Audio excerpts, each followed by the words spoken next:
Hey everybody, welcome to Beyond the Ideal. I don't know what part of this podcast. I don't know what podcast we're doing or what podcast this is, but thank you guys so much for joining us. I don't know at what point Alex has kept in so far because sometimes we hit record. It's been 10 minutes that we've been recording, but this is the official start of the podcast.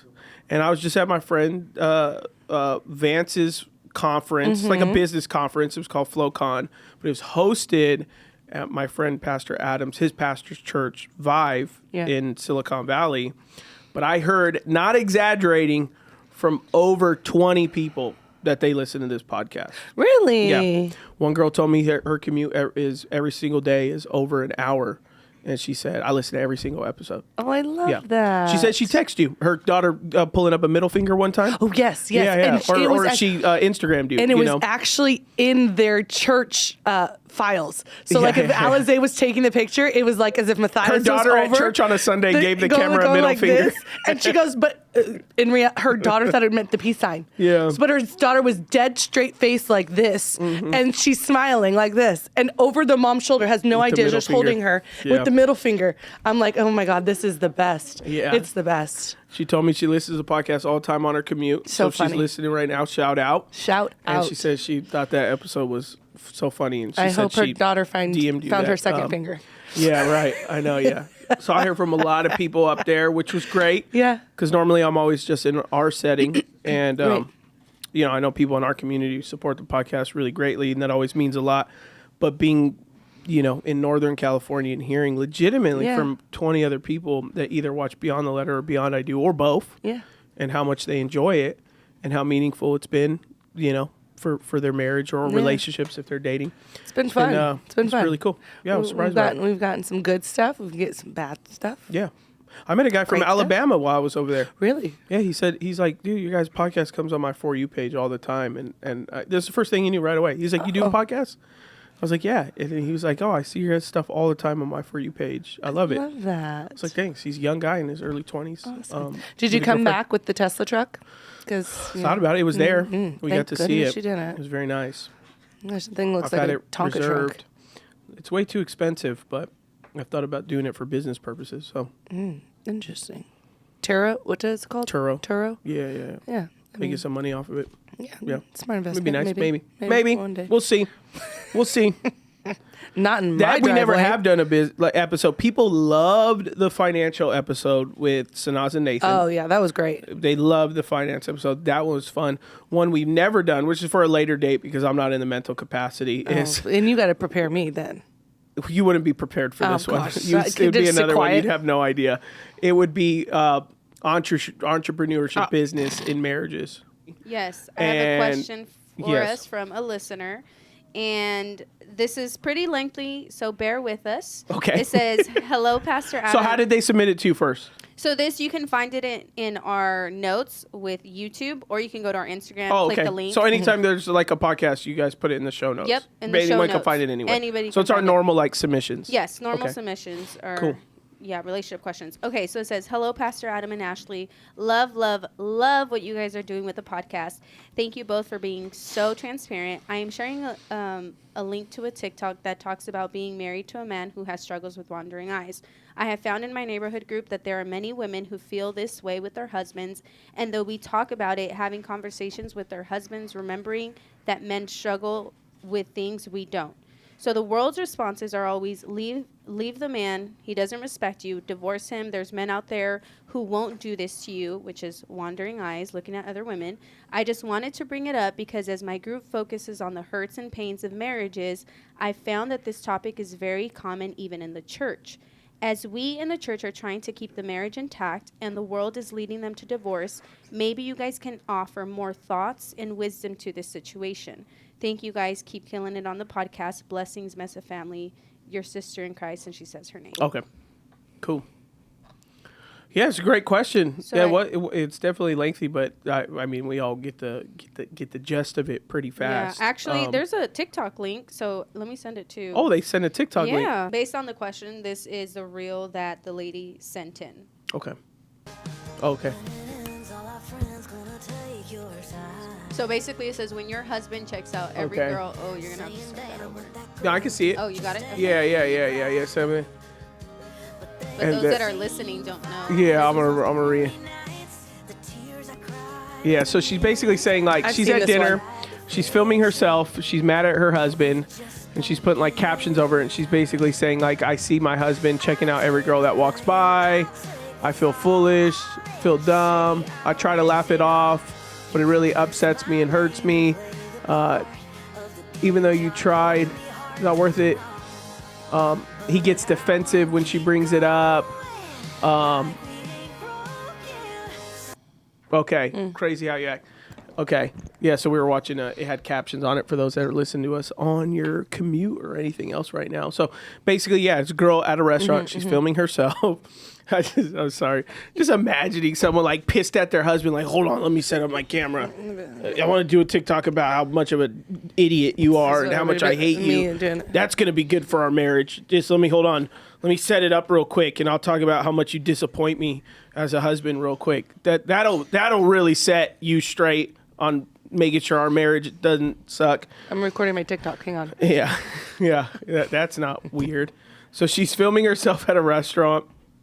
Has all these captions, with the music you guys heard, but you're watching your husband check out every girl, and then you bring it up to him, he gets defensive, and it makes me insecure, and I've never liked it, blah blah blah, and men needed this, whatever else. Yeah, it kind of said, which is like, it's fair, like her feelings are legitimate. I'm not desensitizing feeling. I'm desensitizing the fact that in this world we live in, you have an issue with your husband, and one of the first thoughts is, I'm so sick of this. I'm going to set up my phone and I'm going to film a TikTok about this, about my husband. And you think that's going to pervasively get things better? Right. No, probably not. So, when it comes to something like that of a husband and his wandering eyes, it obviously brings me back to a time, not the wandering eyes, but with the insecurity that I had within myself and early on in our relationship. And I never knew I was an insecure person until an incident happened, to which then we were able to communicate my insecurities and why I was insecure and why I didn't feel that, or I felt like if it's happened in the past, it's going to happen again. I'm going to get cheated on again. But when it comes to, I would say my husband, and I'll speak for my case, is I understand that there are prettier women than me. I've never thought, and we've had this conversation, I've never looked at myself in the mirror and people would be like, really? I'm like, no, I've never looked at myself in the mirror and said, Ashley, you are the most gorgeous person I've ever seen in my life. Like, I've just never done that in that context. Do I have confidence in myself to say, I have confidence in myself and in my looks towards my husband, that my husband is attracted to me. But my confidence also comes in Christ, knowing that he has called not only me to you, but you to me. If you then decide to have wandering eyes and lusting after another woman, at the end of the day, I understand when people are like, leave him, da-da-da. I'm going to walk through this. Why are your eyes wandering? I'm going to ask and I'm going to question. And I would feel that there was a safe place between you and I to say, I'm feeling a little insecure right now, and it's okay because you're my husband and I can tell you that I'm insecure right now because I'm overweight. Have we not had that conversation? Yeah. And I feel like there are prettier girls right now and I'm insecure. You know how I respond, and you would say, and you told me what? Depends on what situation you're talking about. If you're talking about the one, I would say, well, if you want to keep wearing those muumuus where, right, where you're like totally insecure and that's the way you feel, and you're covered, like you're wearing a drape to try to hide that you feel like you're overweight. Then I was like, and it wasn't in the sense of you were like seeing me look at someone. It was like you yourself were insecure, and you were like, because I'm perceiving if I feel ugly and I feel insecure and I'm wearing these muumuus. And I feel this way, Adam, most definitely. And that's what you would say. That's what you were saying.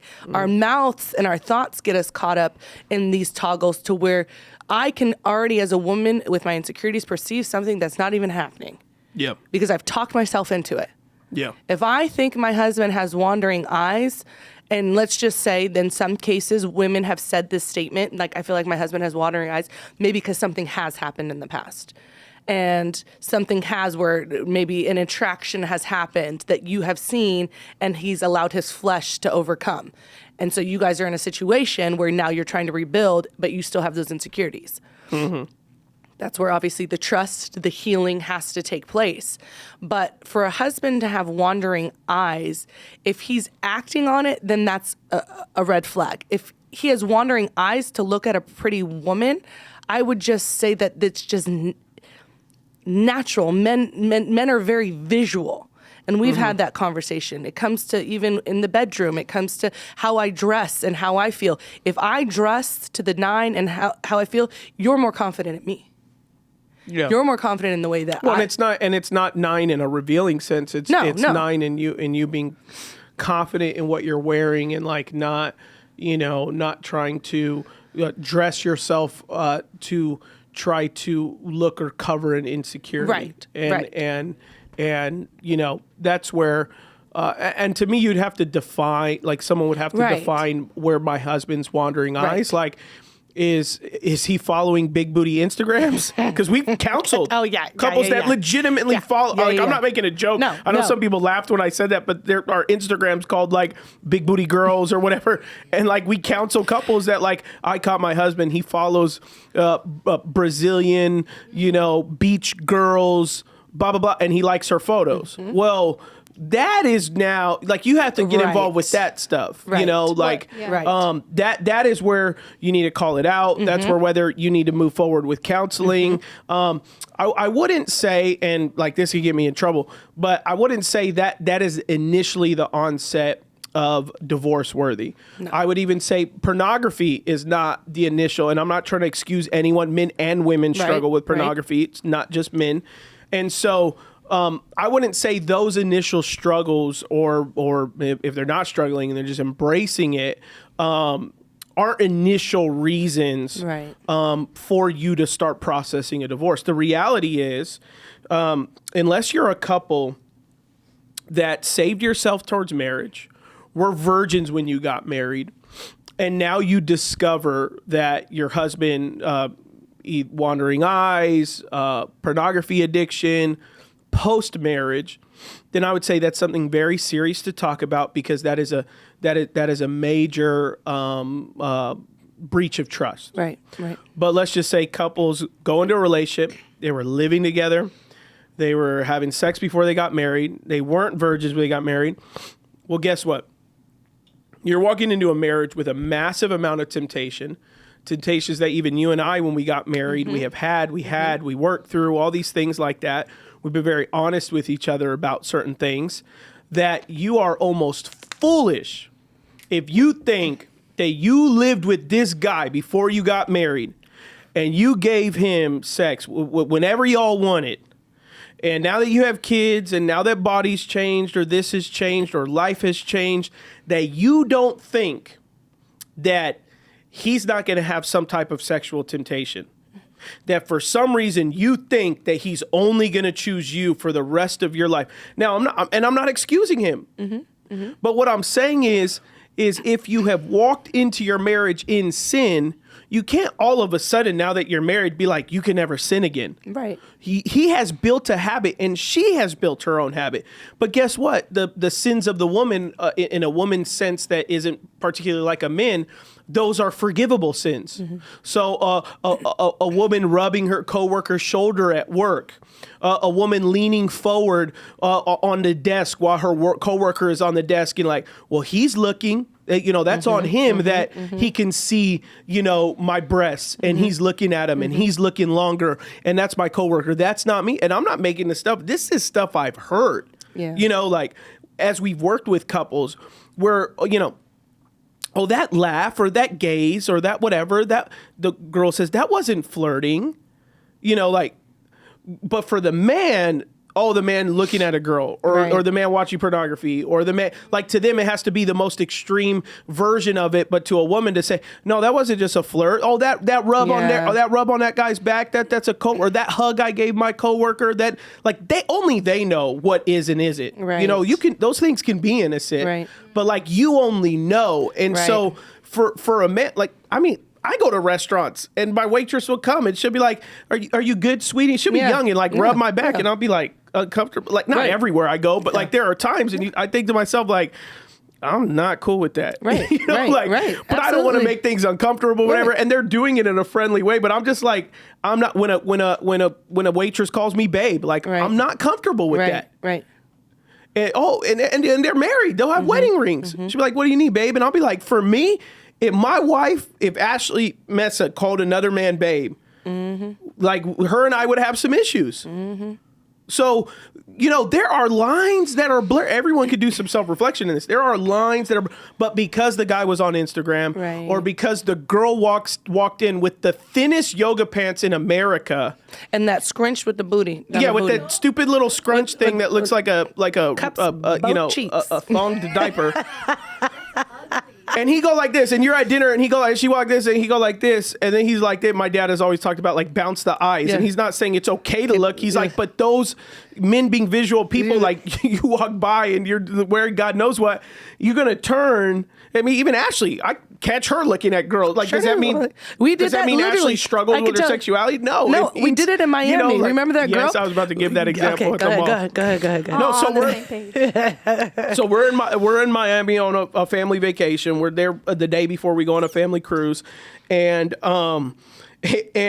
literally, I don't see this girl yet. I see people first, and there's a girl crossing the street.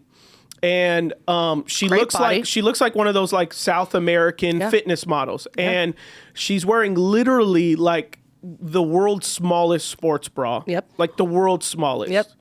And she has scoop down, just tiny. Yeah. And she has large, probably faux breasts, you know, and she has literally the perfect body that a girl could have in the sense of also muscle. Like she was great. She's probably a fitness model. But it wasn't like she was just working out. It was like a very inappropriate, like you could see there was nothing to do with imagination. No. She was wearing not even yoga pants. They were like fitness leggings.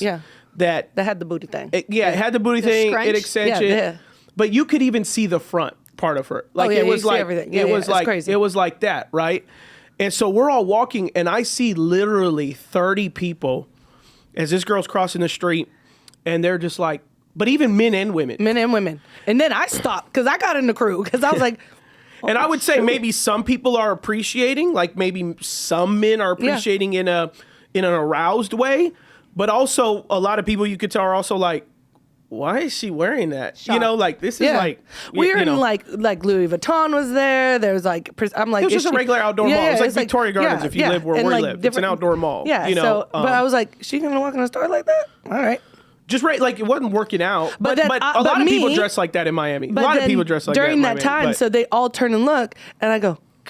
And I poke it at him. He goes, "Oh, I already seen it." And he kept walking. And I said, "I already seen that." And I said, "And I've already seen everyone staring at her." Yes, yes. I said, "I'm more fascinated that she's not bothered that 90 people are just staring at her right now." People like that probably want the attention. Yeah, 100%. 100%. Which do stuff like that for attention. Which God bless you, but. So like if a girl's insecure, she was like, "What were you doing? What were you thinking about that girl?" You're like. Number one, as a guy, I am made to be appreciative and aroused by those things. Now, in the context of a Christian relationship, I've been created to direct that towards my wife, but in a very natural, distinctive way that will get my attention because that is how God had created me to get attention. You know, like if I'm in the room one day and Ashley's fully clothed, the next day she's not. As a husband who loves her, I'm going to stop and pause and be like, hey, what's up? That's a natural, you know, like, so when a girl in today's society goes, what's commonly should be used for at home in the bedroom, and this is where that whole controversial concept of modesty comes in, but where women should be modest, not because you're going to cause a man to sin. It's because you are causing everyone to garner attention to you, which that is a sin. Your desire, not for comfort, not for grocery shopping, right. And only the matters of the heart. That's the only one who could define that. Only God can define what's happening in the heart. Only God can define whether, you know, a girl having 3 buttons unbuttoned is her trying to get attention to her breast, or she didn't notice 2 buttons weren't buttoned. Right. Only God knows what the answer to that equation is. Only God knows whether she was coming home from working out and she wanted to stop at the grocery store first. Only God knows that kind of her own heart on what that is. But what I will say is a woman is responsible for the attention that she's desiring, not the man's sin. The man's in charge of his sin. Yep. She's in charge of the heart of, why am I wearing this? Why am I doing that? Men can be in charge. Men can be in that same sin. Men can wear gold out blings and grills and everything. And you'd be like, hey, why are you wearing that? Oh, because I really like this version of jewelry. I really like this style of clothing. If that's their answer, God bless you. But if a man says, because it gets me respect in these streets and I get things done and this shows people I got money and me, then the guy's just in sin as well. Absolutely. It's just men's version of aesthetic sin is going to look different than a female's version of aesthetic sin. And women are not visual creatures. So that is not going to cause a woman to sin. But what may cause women to sin, because they really women tend to like the idea of provision and class and structure and you know what could be my future. And so you've seen those videos before. A guy asks a girl on a date, she says no, and then he hits the unlock button on his Lamborghini, and she comes back and says, oh, well, where are you headed? Because the moment she saw, she just sinned, right? Because she wasn't attracted to him visually until she saw that what he had. Yes. For men, God didn't make them in a way where women offer anything other than themselves. And so women every day are walking around with their currency. Men, you don't know men's currency. Right. For women, what would attract them? Right. But I talk to girls all the time, like, I didn't think he's cute, but then, you know, I got on a date and he took care of me, and then he got me this gift, and then I saw he has a good job, and he started getting cuter. You know, like, and for a guy, he'd be like, I didn't think that girl was cute, but then one day she put on some makeup, she wore some really cute clothes, and I thought, oh wow, I didn't see her in that light. Right. It's the same version of what that is, and so for a girl, I'd say, do you walk by and see what a man has that your husband has, and says, I wish my husband would give me that? Well, that's your version of him looking at that girl in yoga pants that walked by in the mall. You just have convinced yourself that that's not an equal sin, is what it is. But if Ashley came home one day, and we've done marriage counseling. We've done marriage counseling many times, but in one particular case, someone told us, I expect my husband to provide whatever handbag I want in the future because my father did it for me, so I only expect that my husband does the same. And this dude is sweating bullets in this counseling appointment. And you're like, you're in sin. Yeah, absolutely. That is sin. Absolutely. Like, oh, no, it's not. No, it's not. Because that's not him looking at a girl walk by. Yeah. So you, and I remember this particular person. We were somewhere someday, and this person told me. Someone told me, it's a different person. Someone told me once, and I'm usually the nicest guy in the room, unless you just crack me open. And then this person told me, can you teach my husband to be successful in business? In front of everyone. She said, can you teach my husband how to be successful in business? Because I'm sick of living in an apartment. And I just stopped. I couldn't believe that in front of 20 people that this question was asked. And so I said, are you willing to get a job? Because they were a stay-at-home mom. And they looked at me like, how dare you, blah, blah, blah, blah, blah. And I said, hey, You want to get more in life, it takes two to tango. I said, absolutely. I'm successful in business because I have a dual income home, and I get to do a little bit more extra work, but my wife adds to our table because that's what we need in our season. Right. And I said, I appreciate you being a stay-at-home mom. Right. I just hope that you appreciate your husband for what he does right now, right? Not for what you want in the future. Right. Right. Yeah, and it comes down to some like. But oh no, we mad now. Don't be putting it on us. Yeah. You know, like. Yeah, it's so hard because you go back and forth and you talk about it and you're trying to figure out, like, as a woman, like, if a husband does have wandering eyes, it's like I don't need more context, but like we're like filling in the blanks of like why you would feel that he is doing that.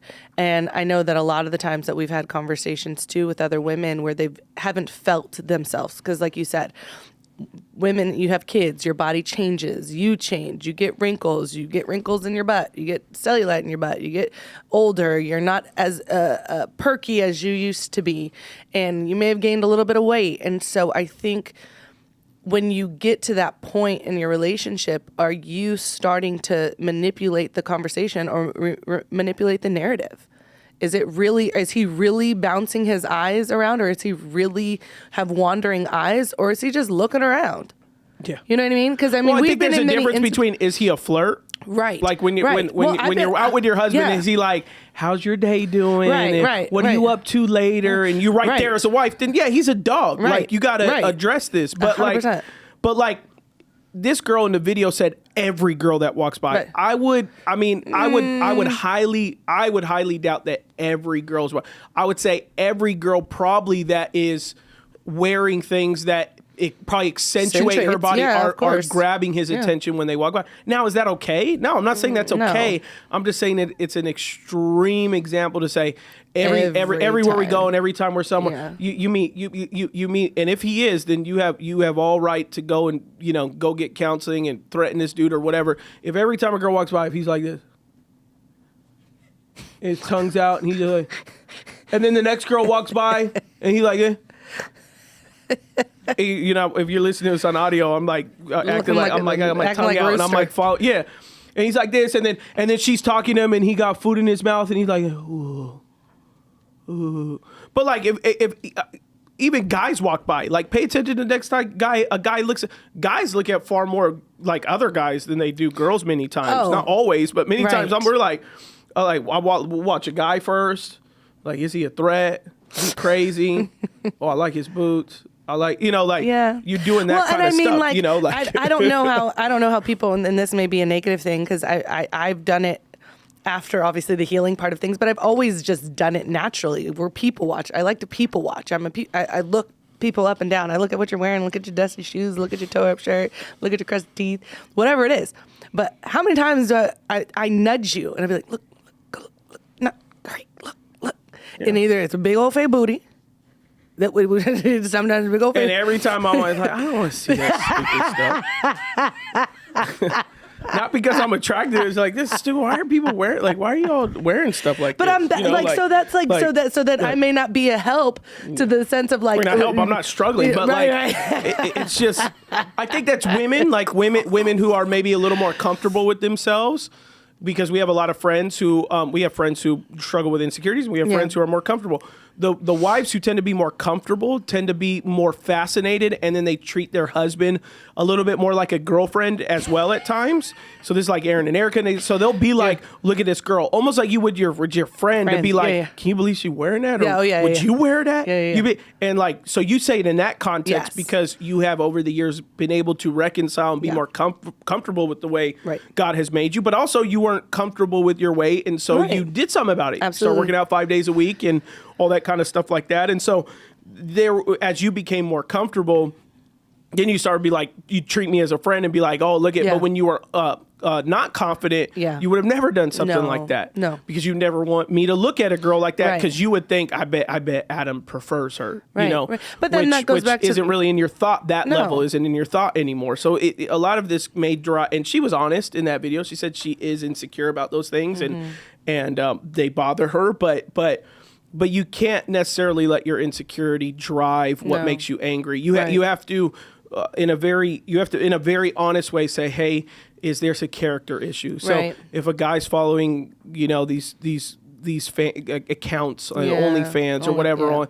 Instagram. What if it's not even OnlyFans, and what if it has to do with like work? Like I work, so I have to network and have these, women that I have to follow regarding networking, but they're like these models or whatnot, because I've heard those situations.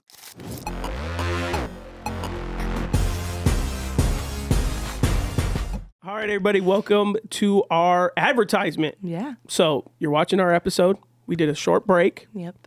What do we got a little break for, Ashley? Oh, something really, really exciting. That when you came home and told me about the news, I was overjoyed, and I hope you had 30 pieces, but you only had one, but it's okay. Yeah. We are going to be talking about our new partnership. Yes. With an amazing jeweler. Yes. So we have big news. We've teamed up with the exceptional jeweler, Aaron Barnett, to bring you a unique jewelry experience from precious metals to custom creations.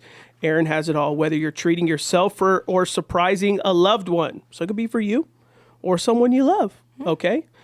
Mother, grandmother, sibling, spouse, a loved one. His jewelry is a testament to cherished moments. As part of our community, you get special discounts and a chance to visit his private showroom in Los Angeles.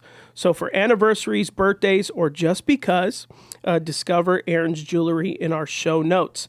Elevate your relationships with exquisite pieces from our partner, Aaron Barnett. It's a great relationship that we have because now we can offer great discounts to our Beyond I Do community to hook them up. And so you visit, like we said, visit the show notes, and let's get back into the show. I've heard those situations. I've heard that stuff before. I think mindful, though. I don't think it's like a make or break if you don't follow the girl. For sure. Well, no, it's not a make or break if you don't follow the girl. I think sometimes because I've heard that excuse. Oh, it's work related. It's work related, and sometimes I get that with the work related. But are you engaging? Chelsea and I we talked about that this week, even when we were just talking about naturally, like your flesh desires things that you were born into sin, is what you said.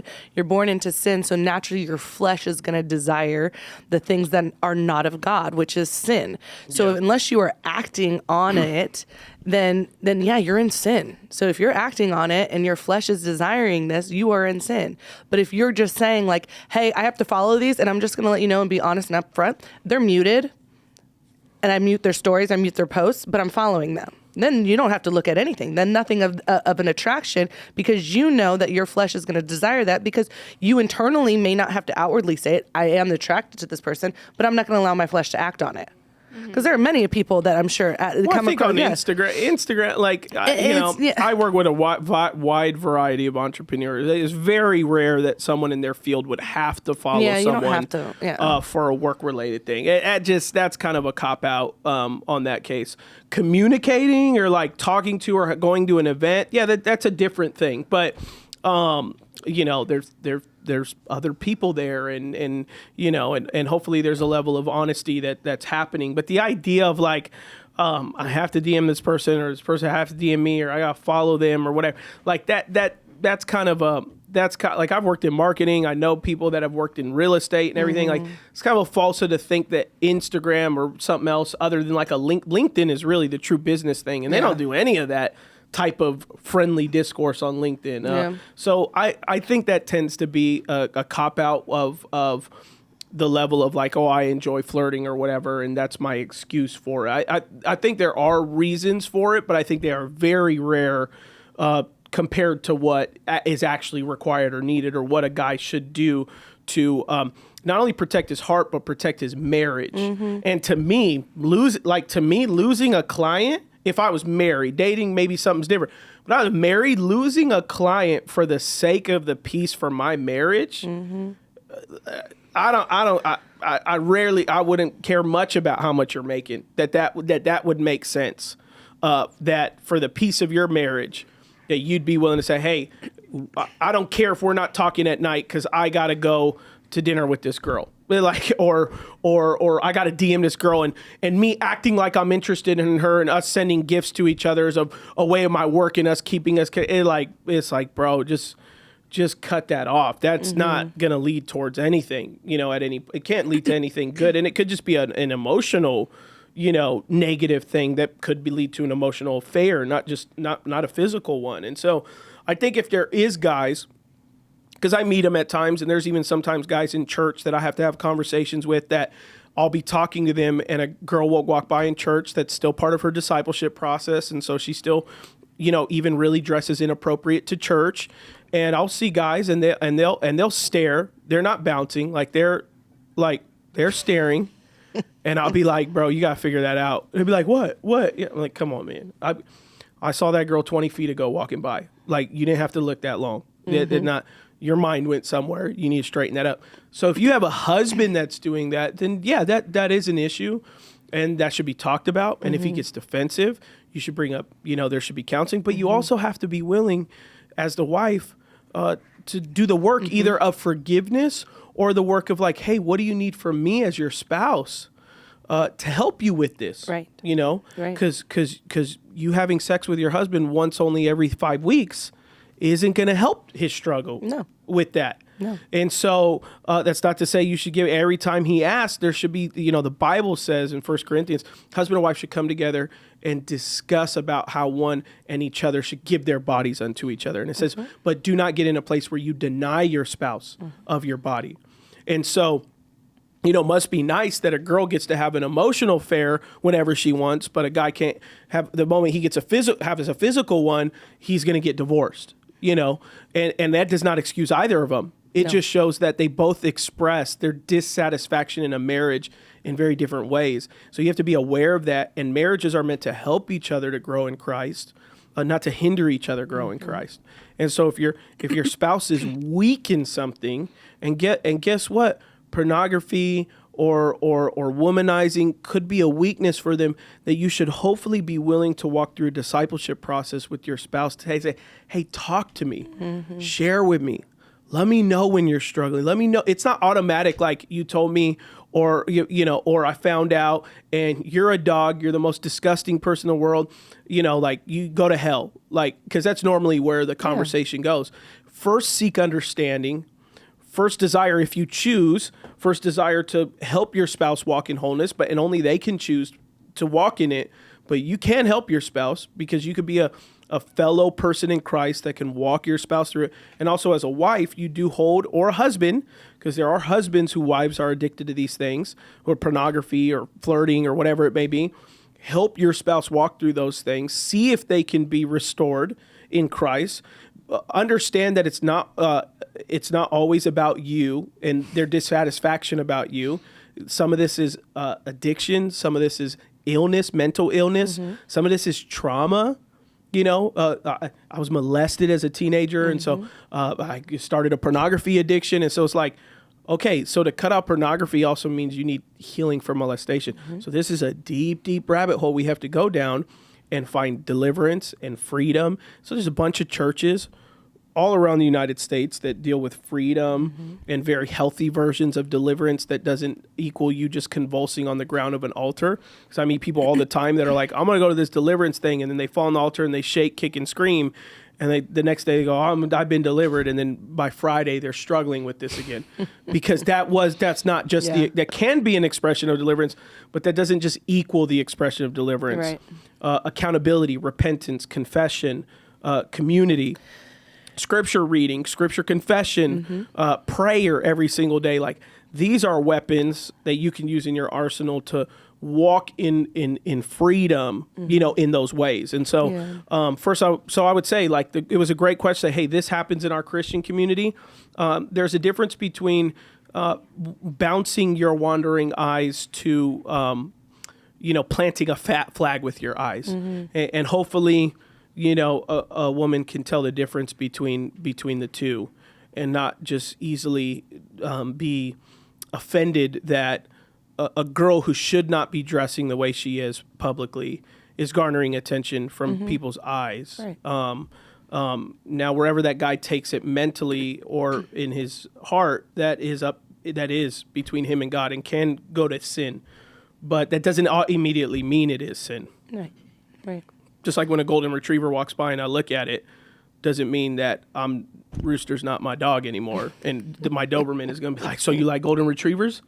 I'm be like, well, dogs are pretty dogs. It's a dog walks by and I'm going to look at it, you know? Yeah. But now when I go like, man, I don't like Dobermans, actually. I really like golden retrievers. I don't know why I got this stupid Doberman. I be like, okay, well, now we were stepping into sin, you know, like, but like, oh, that's a pretty dog. No, you know, like. But I think the comment you had made that was really good too, because I always like to do like, when we talk about our relationship and our marriage, like we've had these conversations, we've had these talks before, and by no means are we perfect within our relationship. But a lot of times too, when I start to have an insecurity or if something starts to arise in me or a thought, I try to take it captive and see where's this coming from. And Ashley has to work on it. Because sometimes if I were to even take it to a group, and I know sometimes obviously community is great with it, but once we all get in the same group and we all have the same issue, how are we resolving this issue? And obviously that's perfect of the conversation today. But sometimes when I think about things or insecurities start to rise, or even the enemy starts sprinkling little thoughts of like, oh, well, for instance, transparency. Adam's taking over. How many more doors are going to open? Are more women going to come in his life? Are more women going to try and gain his attention? How are you as a wife? They try, but I'm like, I'm a steal. Oh, bro, and don't worry about it, because I've been praying for holy oil to burn their eyes. I'm a trap door. No, just kidding. I go to Starbucks, I order, I look at the ceiling. Say I would like a vanilla latte. Sweet cold foam. You a lie. But this is true. She says, how you like to pay? I just say, here's my watch, tap it. Whatever thing you have, tap it. He's an idiot.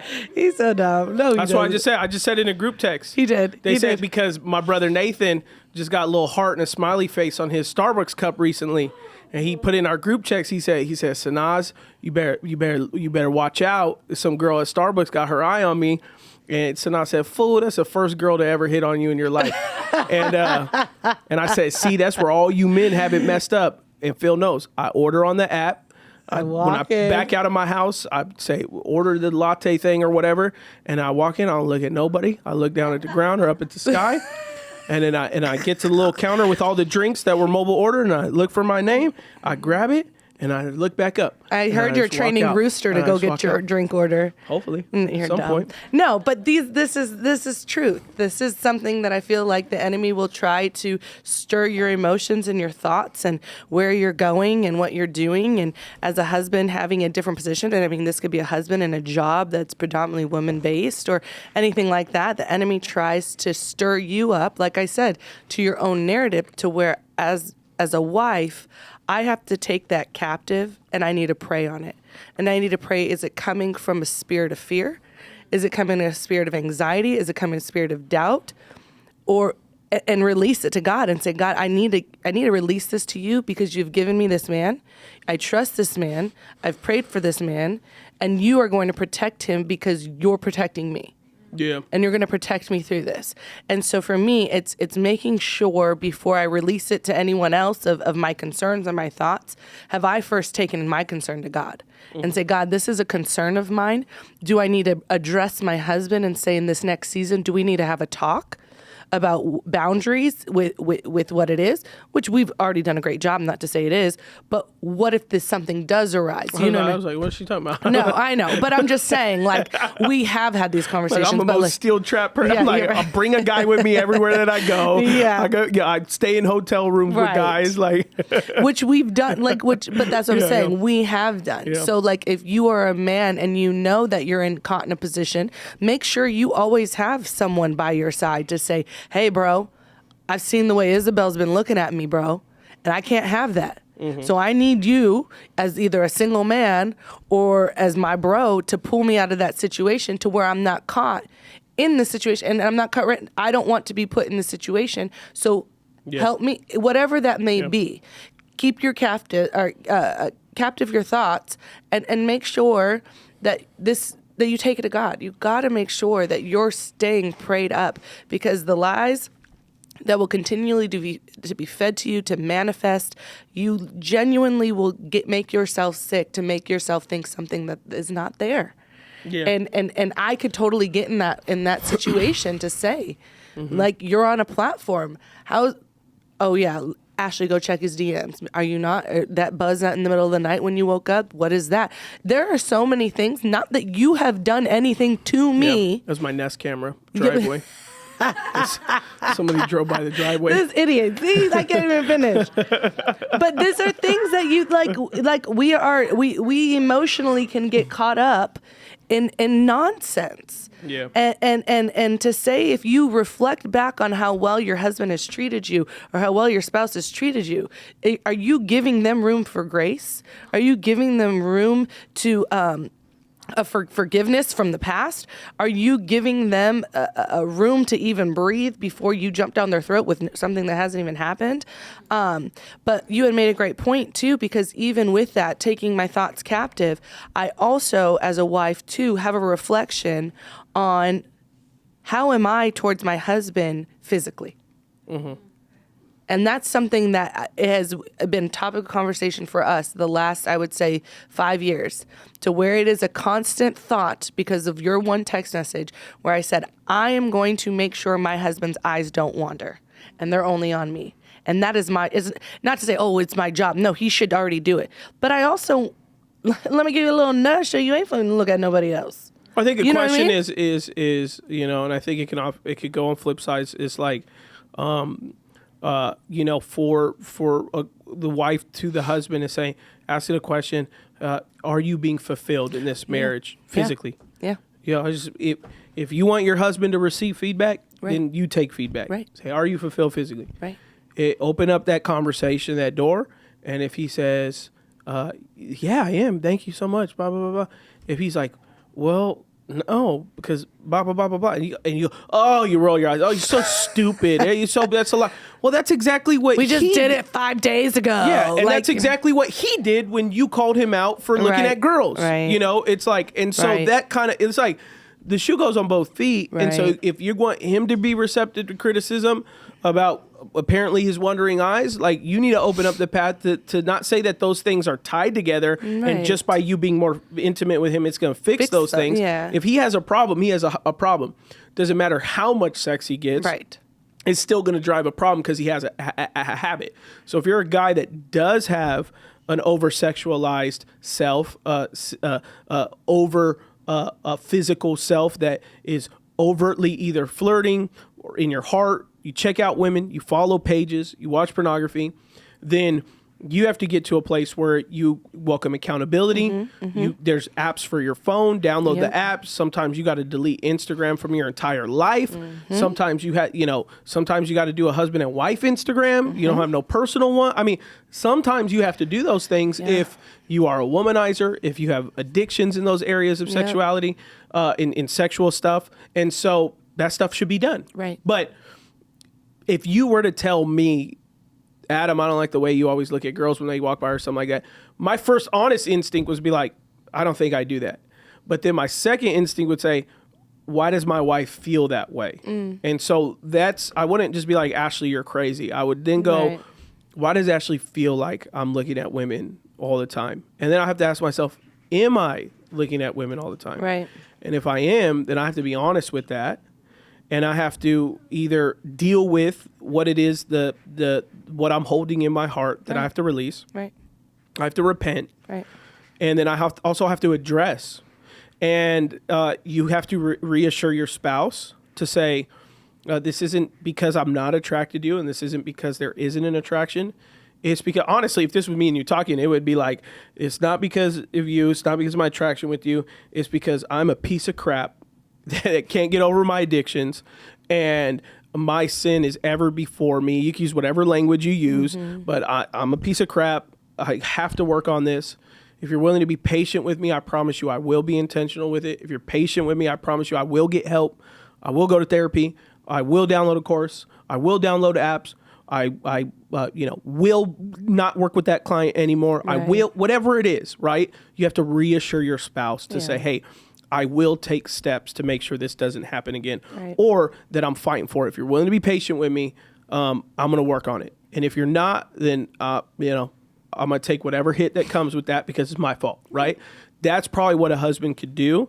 or if it's a legitimate, like, babe, I mean, these girls walk around with meat hanging around them. I'm trying. You get like, let's just not go in public anymore then. If I'm gonna get in trouble all the time for that, I don't even want to go to public anymore. So next time, let's just, for the next 30 years, let's DoorDash. Because the older you get doesn't mean that you don't look at, people that walk by. Right. So, it is a real struggle out there, Christian, non-Christian, but there are hopefully some rhythms and stuff that, I mean, we could talk about it for hours, but hopefully there's some stuff in there that can open up some more conversation, and hopefully Christian couples can really keep each other accountable. We know our Christian community keeps each other accountable in these type of spaces and these type of areas. I think having that level of, as best as possible, honesty with your spouse as best as possible. But if you need to walk in freedom, then walk in freedom.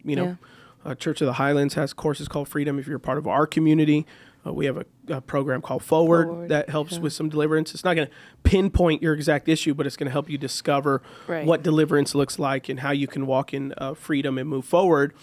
But if you have any sexual addictions, there are programs out there that exist that could help people, because it really is often at times trauma addiction with some of these things. So your husband may not always tell you, or your wife may not always tell you, because they should trust you in that area, but maybe they don't at the moment. And so hopefully your relationship can get to a point where they can trust you to share with you what happened at 11 or 13 or whatever that is. Or maybe they could just get a therapist that will help them walk through those things as well. Because a lot of times that drives it. So, any final thoughts on it? Okay. Chelsea Blaham, any other thoughts? No, this was really Miss Aaliyah. R.I.P. It's a great conversation, everybody. He's so disrespectful. I'm so hungry. All right. To be honest. That was really good. But I have one more podcast to do after that. That was good. That was great, everybody. Thank you for tuning in. Hopefully, if you have some thoughts on it, I'll be interested to see what other people think. Yeah. We're not only coming from our own things. We're coming from almost now a decade of working with couples. Yeah. Premaritals, marital counseling. So a lot of our thoughts drive from one-on-ones with people, but something couples should be talking about for sure. Absolutely. Great conversation. All right, everybody, thanks for joining us. Beyond I Do. Don't forget, leave us that 5-star review on all of the platforms if you made it this far. 555. If you don't want to give us a 5-star, then just pray about it. See if God will encourage you to give 5-star. Even at that point, if you don't want to give 5-star, then don't do anything. Just don't visit the page. Don't go any further than that. Fours and buffs. No, I'm just kidding. Thanks for joining with us, everybody. Bye.